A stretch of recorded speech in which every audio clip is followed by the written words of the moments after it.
Hello बच्चों, नमस्कार। आज हम आप लोग को फणीश्वर नाथ रेणु की कहानी पहलवान की ढोलक का सेकेंड पार्ट पढ़ाएंगे।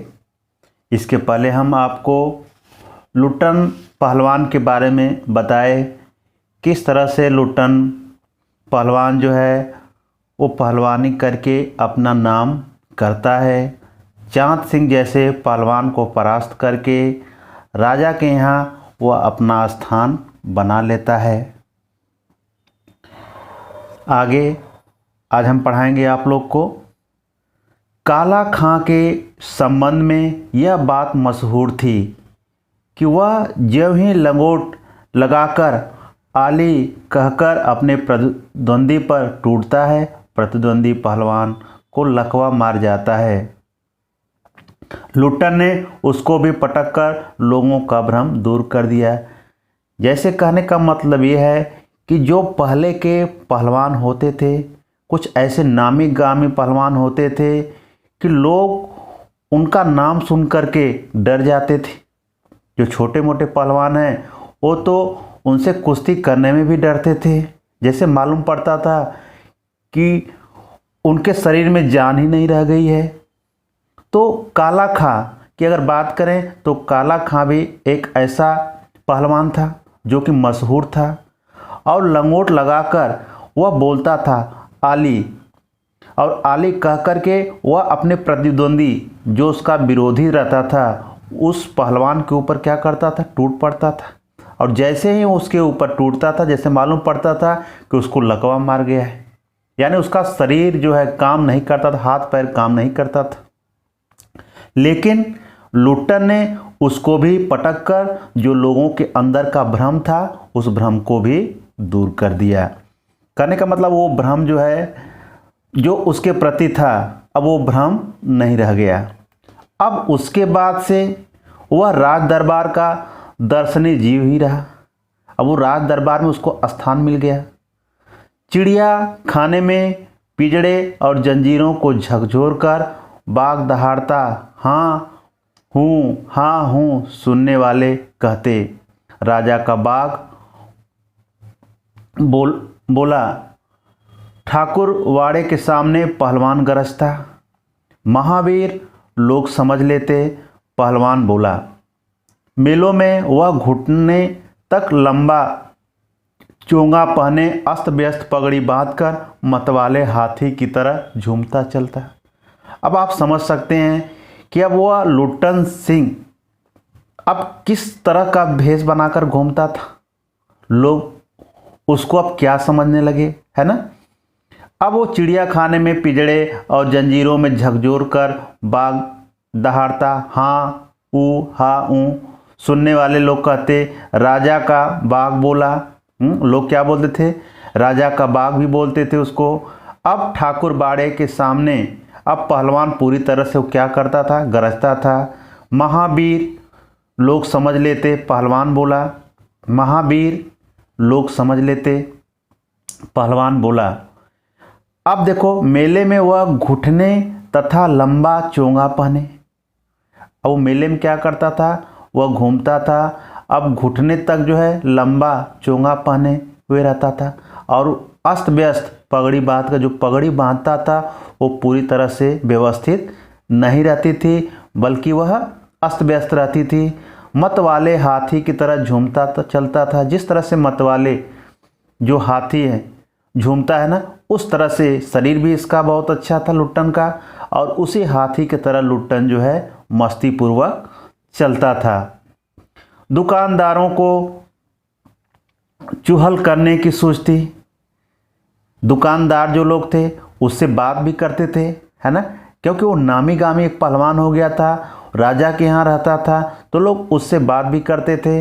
हलवाई अपनी दुकान पर बुलाता, हलवाई यानी उसको सम्मान देने के लिए लुट्टन को वह अपने दुकान पर बुलाता था। कैसे, पहलवान काका, ओ पहलवान काका, ताज़ा रसगुल्ला बना है, मतलब तुम्हारे लिए ये ताज़ा रसगुल्ला बना है, ज़रा नाश्ता कर लो। अब तो इतना सम्मान बढ़ गया था लुट्टन का कि लोग जो है जगह जगह उसका नाम लेकर के पुकारते थे। पहलवान बच्चों की सी स्वाभाविक हंसी हंसकर कहता है। पहलवान एकदम बच्चों की तरह, जैसे बच्चे नहीं हंसते हैं उस तरह से वो खिलखिलाकर हंसता था। और क्या कहता था, अरे तनी मनी काहे, ले आओ 1.5 सेर और बैठ जाता है। और क्या बोलता था, तनी मनी नहीं, मतलब ले आओ 1.5 सेर, 1.5 सेर कम से कम लेके आओ। और ऐसा कहकर लुट्टन वही दुकान पे क्या करता था, बैठ जाता था। 2 सेर रसगुल्ला को उधरस्त करके, अब 2 सेर का मतलब समझ ही रहे हैं, 2 सेर रसगुल्ला को उधरस्त करके खा जाता था। मुंह में 8-10 पान की गुलेरियां ठूस, अब मुंह में कितना, 8-10 पान को खा जाता था, मुंह में बराबर लिए रहता था। ठुड्डी को पान के रस से लाल करते हुए अपनी चाल से मेले में घूमता था। अब इस तरह से मतवाली चाल में कितनी मस्ती के साथ लुट्टन घूमता था। मेले से दरबार लौटने के समय, जैसे मेले होता ना, मेले घूमने लोग मेला देखने के लिए जाते हैं, तो मेले के बाद क्या होता है कि जब लोग लौट के आते हैं तो वहाँ का दृश्य का वर्णन करते हैं। तो मेले से दरबार लौटने के समय कौन, लुट्टन, जब मेले से दरबार लौटता था उसकी अजीब हुलिया रहती थी। उस समय उसकी हुलिया, जो रंग रूप यानी वेशभूषा, वो अलग ही दिखती थी। आँखों पर रंगीन अबरक का चश्मा, आँखों पर रंगीन अबरक का चश्मा, हाथ में खिलौने को नचाता और मुंह से पीतल की सीटी बजाता, हंसता वह वापस जाता है। यानी इस तरह से रूप बना करके वह मेले से वापस जाता था। बल और शरीर की बुद्धि के साथ बुद्धि का परिणाम घटकर बच्चों की बुद्धि के बराबर ही रह गया था। अब अगर देखा जाए तो बल और शरीर की जो बुद्धि होती है, अब वो किसके साथ थी, यानी जैसे जो बच्चे नहीं होते हैं उन बच्चों की बुद्धि के बराबर थी। जैसे छोटे बच्चों की बुद्धि होती है ना, उसके बराबर लुट्टन की बुद्धि आंकी जाती थी, लोग ऐसा मानते थे। उसमें दंगल में ढोल की आवाज़ सुनते ही वह अपने भारी भरकम शरीर का प्रदर्शन करना शुरू कर देता था। जैसे ही दंगल में ढोल की आवाज़ बजती थी, सुनते ही वह अपने भारी भरकम शरीर का क्या करता था, प्रदर्शन करता था, अपने आप को वहाँ पे दिखाता था पहलवान के रूप में। उसकी जोड़ी तो मिलती ही नहीं थी। यानी मेले में, इसके पहले भी आपको बता चुके हैं कि मेले में क्या है कि दंगल हमेशा लगता था, तो इस समय भी दंगल लगा हुआ था। लेकिन अब इस समय क्या था कि अब उसका टक्कर देने वाला कोई नहीं था लुट्टन का। तो वहाँ के जितने भी बाजार के लोग थे, यानी इसके साथ सम्मान से पेश आते थे, सभी लोग इसका सम्मान करते थे लुट्टन का। तो जैसे ही दंगल में ढोल की आवाज़ सुनाई देती थी तो वह अपने पूरे भारी भरकम शरीर का प्रदर्शन करते हुए वह क्या करता था, इधर उधर घूमना शुरू कर देता था। अब उसकी जोड़ी तो मिलती ही नहीं थी, अब उससे कुश्ती करने वाला कोई मिलता ही नहीं था। यदि कोई उससे लड़ना भी चाहता तो राजा साहब लुट्टन को आज्ञा ही नहीं देते। अगर उससे कोई लड़ना भी चाहता था तो जो राजा साहब थे अब उसको लड़ने की अनुमति नहीं देते थे, आज्ञा नहीं देते थे। इसलिए वह निराश होकर लंगोट लगाकर देह में मिट्टी मल और उछाल कर अपने को सांड या भैंस सा साबित करता रहता था। बूढ़े राजा साहब देख देख कर मुस्कुराते रहते थे। जब कुश्ती करने के लिए कोई तैयार ही नहीं, तब लुट्टन क्या करेगा, अब वो क्या करता था, लंगोट लगाकर देह में मिट्टी मलकर उछालकर अपने को सांड या भैंसा साबित करता रहता था। और बूढ़े राजा साहब देख देख कर क्या करते रहते थे, उसको मुस्कुराते रहते थे। यूं ही 15 वर्ष बीत गए। लुट्टन को राज दरबार में रहते 15 साल बीत गए। पहलवान अजय रहा, यानी उसका बराबरी करने वाला कोई नहीं रहा। अजय हमेशा जीता हुआ कहलाने लगा। वह दंगल में अपने दोनों पुत्रों को लेकर उतरता था। अब उसके 2 पुत्र थे और उन्हीं दोनों पुत्रों को लेकर के दंगल में, मतलब अपने दोनों पुत्रों को लेकर के दंगल में उतरता था। पहलवान की सास पहले ही मर चुकी थी। अब जो पहलवान की सास जो पहलवान की सेवा की थी, पाली पोसी थी, वो तो मर ही चुकी थी। पहलवान की स्त्री भी 2 पहलवानों को पैदा करके स्वर्ग सिधार गई थी। अब जो पहलवान था लुट्टन, उसकी स्त्री यानी 2 बच्चे के बाद वो भी क्या हुई, यानी स्वर्ग सिधार गई, मर गई। अब दोनों लड़के पिता की तरह ही गठीले और तगड़े थे। जैसे पिता यानी लुट्टन, उसी तरह से उसके दोनों पुत्र भी एकदम गठीले थे पहलवान की तरह। दंगल में दोनों को देखकर लोगों के मुंह से अनायास ही निकल पड़ता, वाह, बाप से भी बढ़कर निकलेंगे ये दोनों बेटे। जैसे नहीं होता, लोग देखते हैं और देखने के बाद क्या करते हैं, शाबाशी देते हैं ना, तो वही यानी बच्चों को देख कर, जो लुट्टन के 2 लड़के थे उनको देखकर बोलते थे, वाह, ये तो बाप से भी बढ़ कर के निकलेंगे, यानी उनके शरीर को देख कर के ऐसा बोलते थे।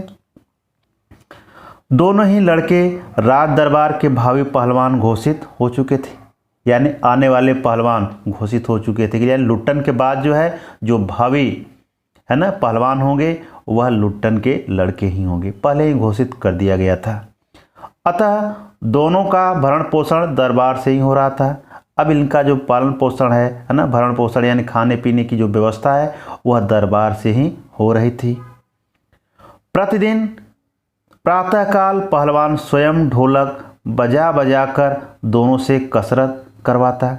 अब जब सुबह होती थी तो वह खुद ढोलक बजाता था और ढोलक बजा करके दोनों लड़कों से कसरत करवाता था। दोपहर में लेटे लेटे दोनों को सांसारिक ज्ञान का भी शिक्षा देता था, यानी लेटे लेटे ही सांसारिक ज्ञान का भी वह अपने पुत्रों को शिक्षा देता था।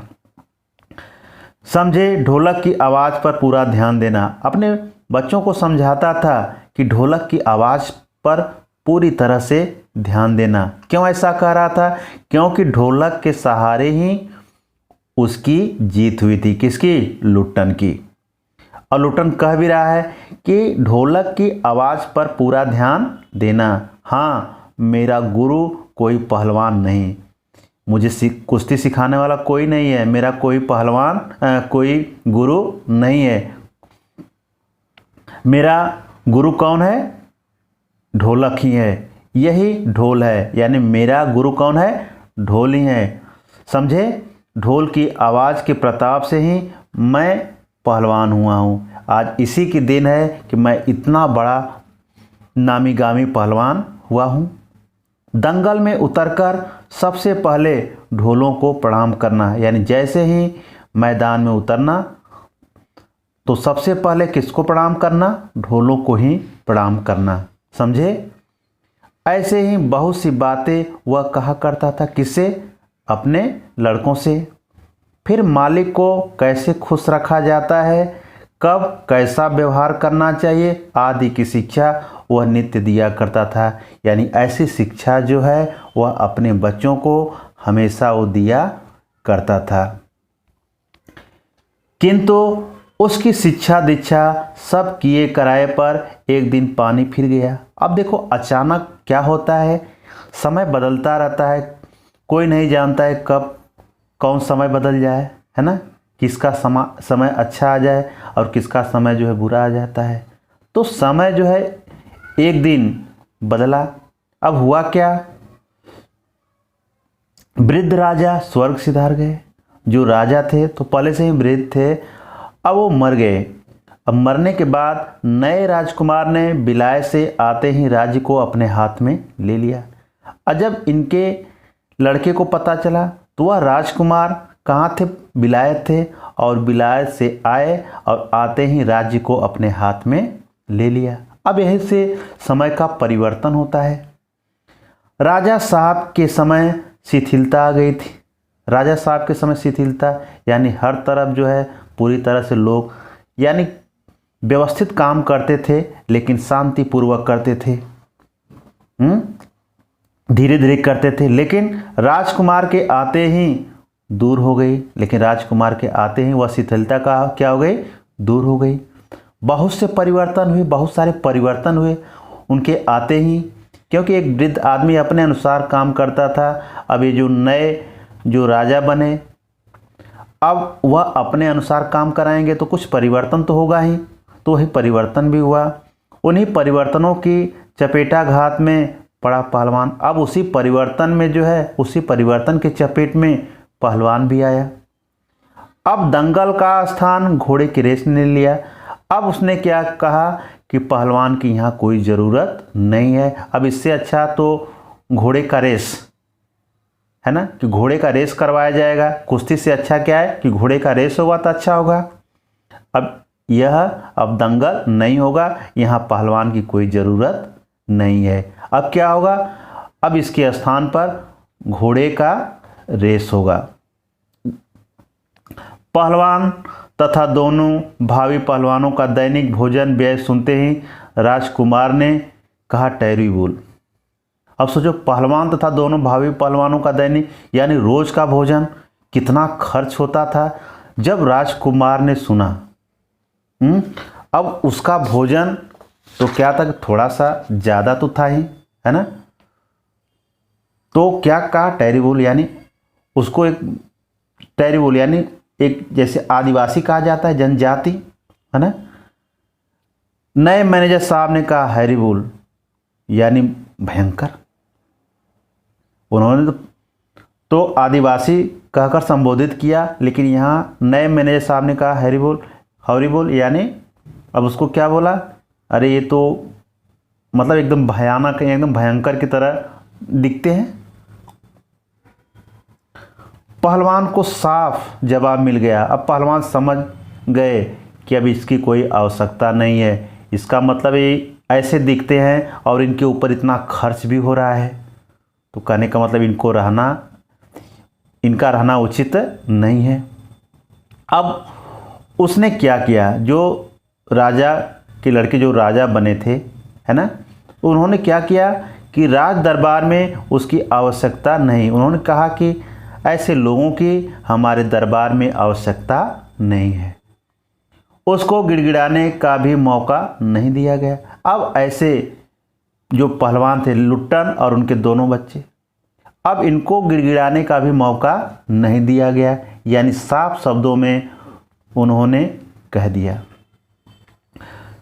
कि मुझे आप लोगों की ज़रूरत नहीं है। उसी दिन वह ढोलक कंधे से लटकाकर अपने दोनों पुत्रों के साथ अपने गांव में लौट आया। अब उसी दिन क्या किया बेचारा, अब देखो इतना नामी गामी पहलवान और समय का हेर फेर, देखो कि समय परिवर्तन हुआ और समय ने कैसा जवाब दिया। यानी लुट्टन ने क्या किया, उसी दिन वह ढोलक कंधे से लटकाकर अपने दोनों पुत्रों के साथ अपने गांव में लौट आया और वहीं रहने लगा और अपने गांव ही रहने लगा।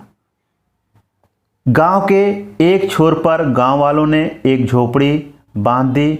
वहीं रहकर वह गांव के नौजवानों और चरवाहों को कुश्ती सिखाने लगा। अब गांव के लोग भी थोड़ा सा उसका सपोर्ट किए, मदद किए। अब वहीं पर गांव में एक छोर पर गांव वालों ने क्या किया, एक झोपड़ी बना दिए और उसी झोपड़ी में वह अपने दोनों पुत्रों के साथ रहने लगा और वहाँ पर रह कर के जितने भी नौजवान थे, युवक, चरवाहों को कुश्ती सिखाने लगा। खाने पीने का खर्च गांव वालों की ओर से बंधा हुआ था। गांव वाले उसको खाने पीने का खर्च देते थे। सुबह शाम वह स्वयं ढोलक बजाकर अपने शिष्यों और पुत्रों को दांव पेच वगैरह सिखाया करता था। सुबह शाम कुश्ती का समय जो होता है, सुबह शाम वह स्वयं ढोलक बजाता था और ढोलक बजा करके अपने शिष्यों और जो उसके दोनों पुत्र थे उनको क्या करता था, दांव पेच वगैरह सिखाया करता था। गांव के किसान और खेतीहर मजदूर के बच्चे भला क्या खाकर कुश्ती सीखते। धीरे धीरे पहलवान का स्कूल खाली पड़ने लगा। अब धीरे धीरे वहाँ संख्या कम होने लगी, क्योंकि अब किसान और खेतीहर जो मजदूर के बच्चे थे, अब उनके बच्चे तो आप जानते ही हैं कि कितने खाते पीते थे। मतलब क्या है, किसी तरह से उनका पेट भरता था। अब उतना उनके शरीर में जान तो था नहीं, है ना। तो धीरे धीरे क्या हुआ कि उनकी संख्या भी कम होने लगी और धीरे धीरे पहलवान का स्कूल खाली पड़ने लगा। अंत में अपने दोनों पुत्रों को ही वह ढोलक बजा बजा कर लड़ाता रहा। अब ऐसा समय आया कि दोनों पुत्र बस केवल बच गए उसके स्कूल में और वह अपने दोनों पुत्रों को ही ढोलक बजा बजा कर लड़ाता रहा और सिखाता रहा। दोनों लड़के दिन भर मजदूरी करके जो कुछ भी लाते उसी में गुजर होती रही। अब दोनों बच्चे यहाँ तक कि मजदूरी भी करने लगे और जो भी लाते थे मजदूरी करके उसी से लुट्टन का गुजर बसर होता था। अकस्मात अचानक क्या हुआ कि गांव पर यह वज्रपात हुआ। ऐसा वज्रपात हुआ, पहले अनावृष्टि, फिर क्या हुआ, अन्न की कमी हुई, तब मलेरिया और हैजे ने मिलकर गांव को भूनना शुरू कर दिया। ऐसे समय में मलेरिया और हैजे जो है उस गांव को भूनना शुरू कर दिया। यानी क्या होता है, जैसे नहीं होता, अपने पूरी तरह से जो है उस पर हावी हो गए और लोग जो है मरना शुरू कर दिए। और इसके कारण हुआ क्या कि गांव प्रायः सूना हो चला था। अब उसके डर से लोग इतना ज़्यादा मर रहे थे कि गांव यानी पूरी तरह से सूना हो गया था। आवाज़ तक नहीं आ रही थी उस गांव से, घर के घर खाली पड़ गए थे। अब वहाँ गांव के जो घर थे ज़्यादा से ज़्यादा अब घर क्या हो रहे थे, खाली हो गए थे। रोज़ 2-3 लाशें उठने लगी। ऐसी स्थिति उस गांव की हो गई थी कि रोज़ 2-3 लाशें उठने लगी। आप समझ सकते हैं कि किस तरह से यानी मलेरिया और हैजे का प्रकोप था। लोगों में खलबली मची हुई थी, लोग जो है पूरी तरह से घबराए हुए थे। दिन में तो कलरव हाहाकार तथा हृदय विदारक रुदन के बावजूद भी लोगों के चेहरे पर कुछ प्रभा दृष्टि गोचर होती थी। अब दिन में कलरव तथा हाहाकार, लोग चिल्लाते थे और हृदय विदारक यानी ऐसा रोते थे कि जैसे मालूम पड़ता था कि हृदय पर सीधे चोट आती हो, यानी दिल को छू लेने वाली आवाज़ निकलती थी। रोज चिल्लाते थे। इसके बावजूद भी लोगों के चेहरे पर कुछ प्रभा यानी जो रोशनी दिखाई देती थी। तो शायद सूर्य के प्रकाश में सूर्योदय होते ही लोग कांपते कूकते कराते अपने अपने घर से बाहर निकलकर अपने पड़ोसियों और आदमियों को ढाढ़स देते थे। जैसे सुबह होती थी, लोग क्या करते थे, किसी तरह से उठते थे कराते हुए, क्योंकि कष्ट दर्द तो सबको था, यानी चारों तरफ हाहाकार मचा हुआ था। तो लोग अपने अगल बगल लोगों को जाकर क्या करते थे, पड़ोसियों को यानी ढाढ़स देते थे। कोई कर भी क्या सकता था।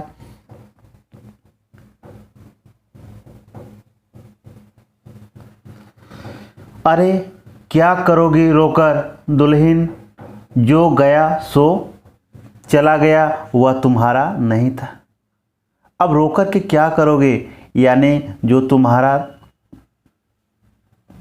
नहीं था वो तो चला गया, अब रोने से कोई फ़ायदा नहीं है, वह तुम्हारा नहीं था। अगर तुम्हारा रहता तो तुम्हारे साथ ज़रूर रहता। अब वो तुम्हारा नहीं था इसलिए तुम्हें छोड़कर चला गया।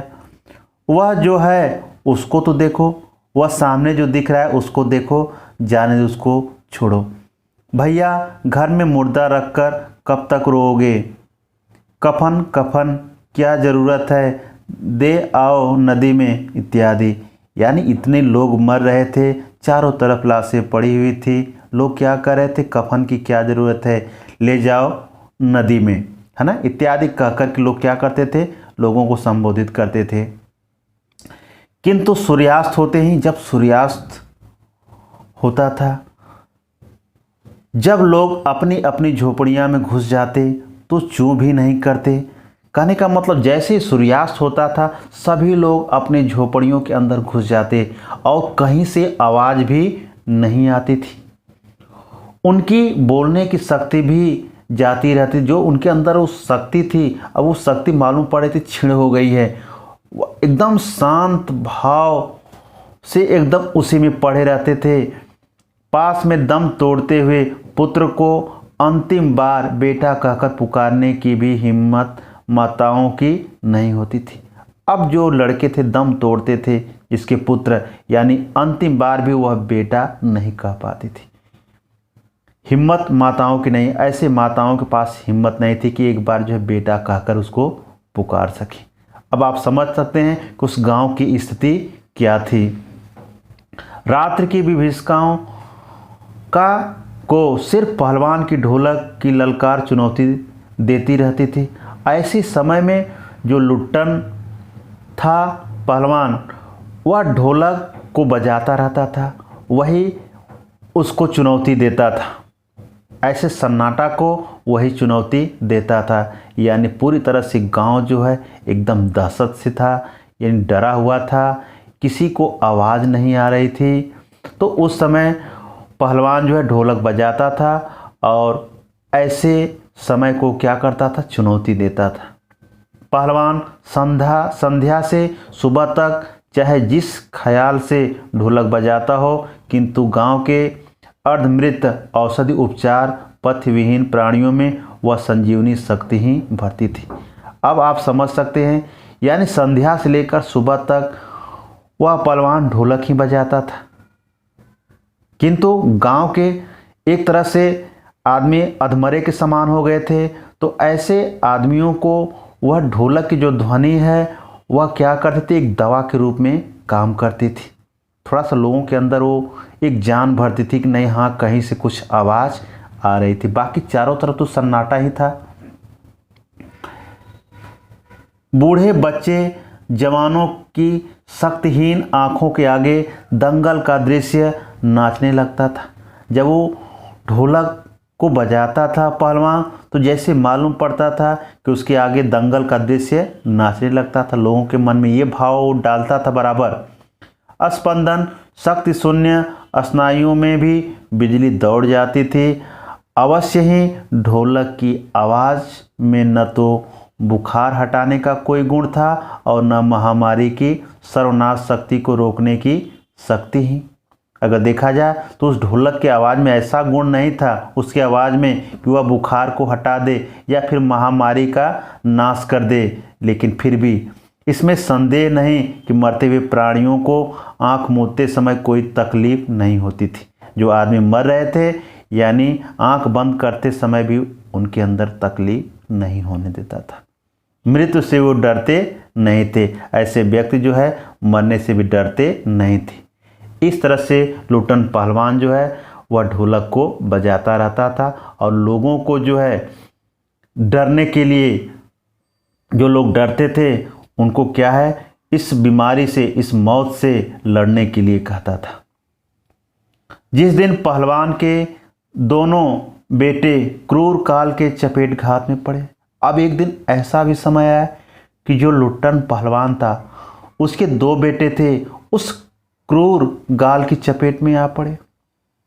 उस काल के चपेट में ये भी दोनों आ गए, असह्य वेदना से छटपटाते हुए। यानी ऐसी वेदना, असह्य वेदना जिसे वो पूरी तरह से छटपटा रहे थे दोनों बेटे। तो दोनों ने कहा था, बाबा उठा पटक दो वाला ताल बजाओ। तो उस समय भी वह क्या कर रहे थे, बाबा उठा पटक दो वाला ताल बजाओ। चटाक चट धा, चटाक चट धा, सारी रात ढोलक पीटता रहा पहलवान। बीच बीच में पहलवानों की भाषा में उत्साहित भी करता था, मारो बहादुर, मारो बहादुर। वो पूरी रात जो है वह ढोल बजाता रहा। प्रातःकाल उसने देखा। प्रातःकाल देखिए एक ऐसी घटना घटती है कि प्रातःकाल उसने देखा कि उसके दोनों बच्चे जमीन पर निस्पंद पड़े हुए थे, एकदम असहाय पड़े थे।